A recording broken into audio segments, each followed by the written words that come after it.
से कराची पर होने वाला हमले की बात और एक सीता देवी की कहानी। आज के प्रोग्राम में मैं आपको बताने वाला हूं एक तहलका अंगेज कहानी, इसलिए प्रोग्राम को आखिर तक जरूर जरूर देखिए।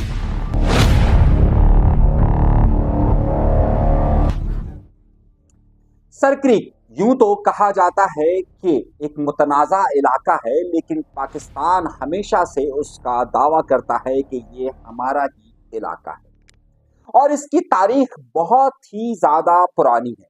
इस तारीख को समझने के लिए और इस पूरे मामले को समझने के लिए आपको 3 कैरेक्टर समझना बहुत ज़्यादा ज़रूरी है, और वो है, पहला कैरेक्टर है जमुना बाई,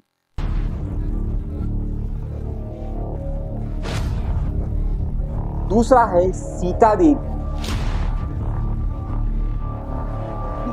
और तीसरा कैरेक्टर है प्रताप सिंह। अब आप कहेंगे कि मैं कहां की बात कहां हालात रख रहा हूं, लेकिन आपको ये सारी कहानी समझने की बहुत ज्यादा जरूरी है। सिंध का इलाका साथ मिला हुआ है इंडिया के गुजरात के साथ, जिसे रन ऑफ कच्छ भी कहा जाता है।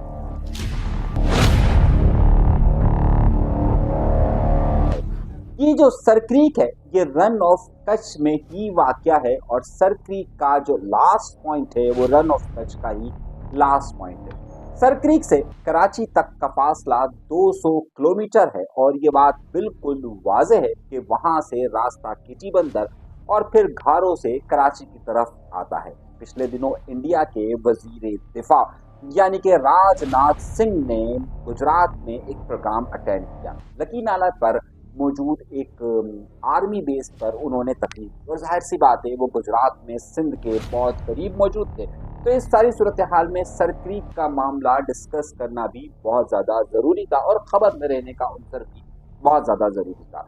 पाकिस्तान की सरहदी इलाकों में जहां लाइन ऑफ कंट्रोल का इशू है, वहीं पर एक बहुत बड़ा इशू सरक्रीक का भी है।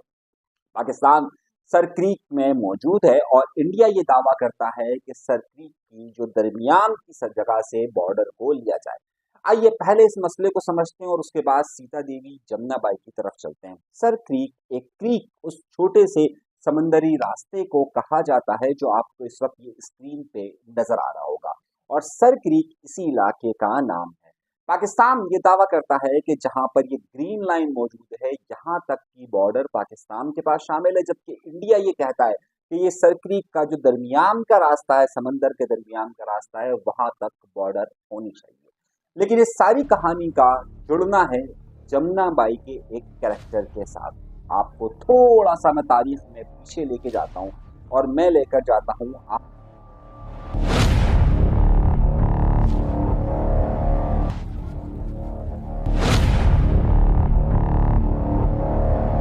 सन 1870 में रन ऑफ कच्छ का जो इलाका मौजूद है, उस रन ऑफ कच्छ के इलाके में राव यानी मराठों की हुकूमत होती है, और वहीं पर खानदी राव की हुकूमत मौजूद थी, और खानदी राव की बीवी थी जमुना बाई।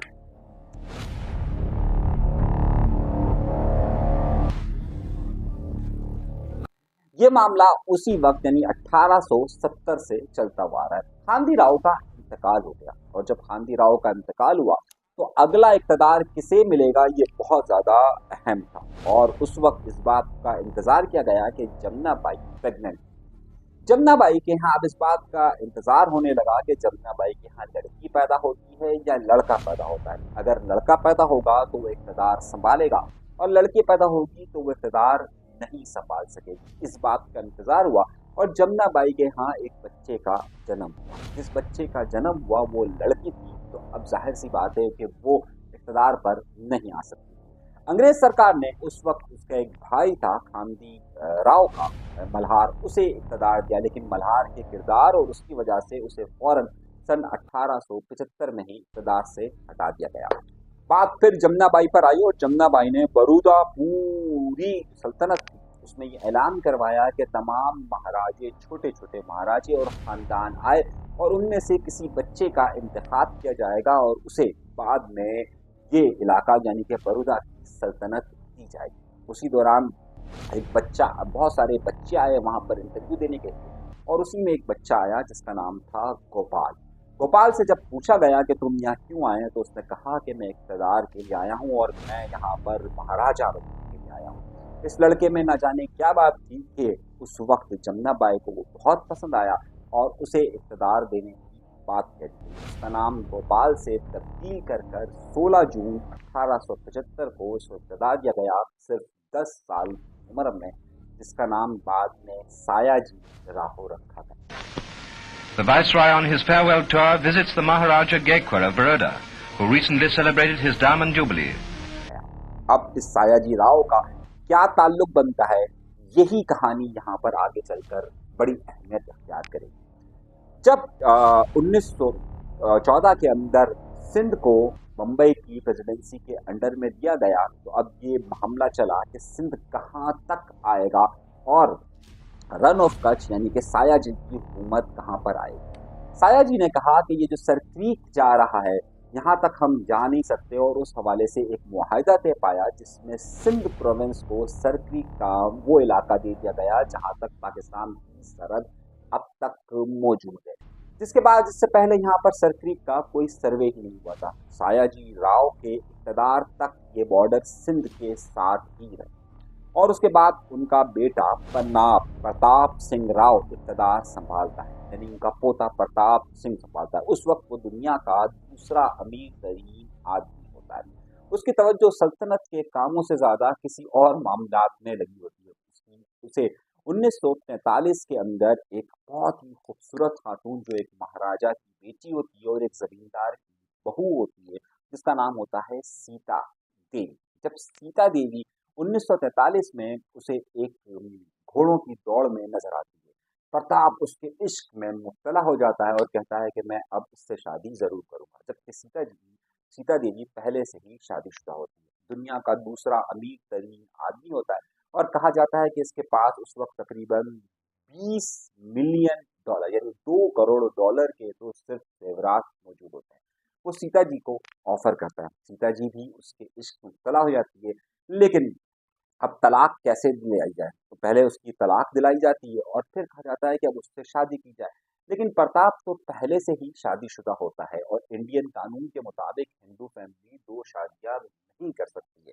उसके लिए तय होता है कि सीता देवी मुसलमान हो जाए, और जब सीता देवी मुसलमान हो जाती है तो उसके बाद वो इससे शादी करती है, यानी कि मुसलमान औरत तो 2 शादियां कर सकती है। उसके बाद उसके ब्रिटिश हुकूमत एक प्रताप को एक खत लिखती है और कहती है कि आपने शादी गलत की। तो वो कहता है कि नहीं जी, हमारी सल्तनत के कानून के मुताबिक मैं एक मुसलमान औरत से शादी कर सकता हूँ, और फिर उनकी शादी होती है। अगले ही साल ये लोग अमेरिका जाते हैं और अमेरिका में $1 करोड़ की शॉपिंग सीता जी को करवाई जाती है। किसकी तरफ से? प्रताप की तरफ से। जब पाकिस्तान बनने का वक्त आता है और 1947 में पाकिस्तान कायम होता है, तो उस वक्त राव ऑफ कच्छ यानी कि प्रताप सिंह अपनी बीवी के इश्क में मुब्तला होते हैं और वो अपनी दौलत का एक बहुत बड़ा हिस्सा बाहर मुल्क में शिफ्ट कर चुके होते हैं। जब इस तकसीम का मामला आता है तो राव ऑफ कच्छ यानी प्रताप सिंह की कोई दिलचस्पी नहीं होती है और ये सारा मामला जूं का तू ही रहता है। 1947 में पाकिस्तान सिंध इस बात का ही दावा करता है कि 1914 का जो राव ऑफ कच्छ यानी सायाजी के साथ जो मुआहिदा हुआ था, उसी मुआहिदे को अमल में लाया जाएगा। जबकि इंडिया इस बात को जिद करता है कि नहीं, हमें सर क्रीक के दरमियान से जगह चाहिए। पाकिस्तान का मौक़िफ़ उस हवाले से वाज़ेह। इस पूरे इलाके के अंदर मादनियात के बेतहाशा ज़खायर मौजूद है और ये इलाका ख़ास तौर पर मछलियों की, क्योंकि ये एक क्रीक एरिया है तो यहाँ पर मछलियाँ बहुत ज़्यादा होती हैं। पाकिस्तान के माहीगीर अक्सर यहाँ पर शिकार करते हुए इंडियन एरिया में चले जाते हैं और इंडिया के बहुत सारे माहीगीर इस इलाके में करते हुए पाकिस्तान के पास आ जाते हैं। यहाँ पर जो तेल के नए ज़खायर की बात की जा रही है वो भी इसी इलाके के अंदर मौजूद है। अब मामला ये है कि सन इस हवाले से कई बार बहस हुई। सन 2007 में आखिर बार ये बात हुई कि दोबारा से इस हवाले से सर्वे किया जाए और मीटिंग्स की जाए, लेकिन उसका कोई नतीजा नहीं निकल सका। 2008 में भी इस हवाले से बात हुई, लेकिन इसमें कोई चीज़ें तब्दील। अगर 1914 जिससे पहले के सर्वे ही नहीं हुआ था इस इलाके का, उसके मुताबिक देखा जाए तो ये एरिया पाकिस्तान के पास ही आता है, लेकिन इंडिया इसे मुतनाज़ा बनाने की कोशिश करता है और पुराने एक्ट के मुताबिक ये पाकिस्तान का ही हिस्सा करार दिया जाता है। अब हुआ ये कि ज़ाहिर है इसके ही बिल्कुल करीब गुजरात के इलाके में लकी नाला के मकाम पर जो वजीर दिफा है इसके राजनाथ सिंह, वो वहां पर आए और उन्होंने पाकिस्तान को धमकी दी। उन्होंने कहा कि हमें मालूम है कि सरक्रीक से एक सड़क पाकिस्तान की तरफ जाती है, कराची की तरफ आती है और हम कराची तक आ सकते हैं। अब इतना आसान काम नहीं है, ये वो बॉर्डर है कि जहां पर पाकिस्तान इस वक्त खास तौर पर अपने इंफ्रास्ट्रक्चर को एक अरसे से डेवलप कर रहा है और डेवलपमेंट में ज़ाहिर हो रही है क्योंकि ये पाकिस्तान का हिस्सा है।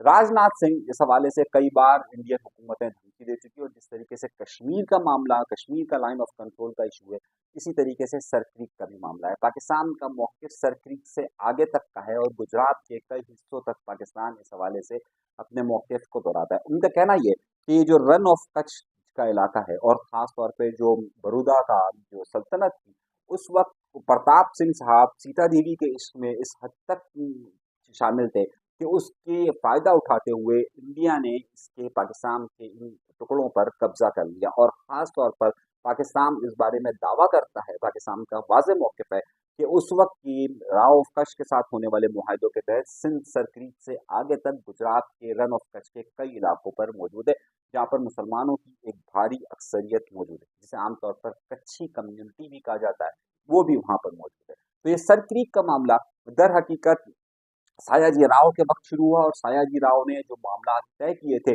उसके मुताबिक ये हिस्सा सिंध का हिस्सा था, यानी कि ये पाकिस्तान का हिस्सा था और इस हवाले से पाकिस्तान में ही इसे आना था। लेकिन पाकिस्तान का मौक़िफ़ क्योंकि रन ऑफ कच्छ के उस मुआहदे के तहत सरक्रीक से आगे तक का हिस्सा गुजरात का भी पाकिस्तान में शामिल था।